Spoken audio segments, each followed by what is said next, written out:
In this video, let me show you how to use the Wells Fargo LifeSync financial goals. In order to use this feature or access this feature, you should be able to find it within the Wells Fargo mobile application as well as its online portal. In order to use this feature within the LifeSync, you'd be able to select different sort of goals and you will be able to define the targets as well. So for example, you'd be able to select from a goal that you might have, which may be funding your education or buying a vehicle.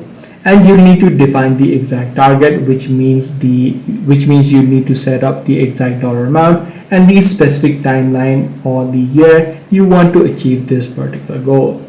Once that is done, you need to link your account, which could be your savings or checkings account within Wells Fargo, and you'll be able to use this interactive slider to see how shifting your monthly savings or timeline changes the overall success probability. So this is the exact way on how you use it, and you also will be able to monitor your progress and milestone within the section as well. You can simply head over to the snapshot to get an overview. So that's pretty much all there is to it. If this video was helpful to you, be sure to subscribe.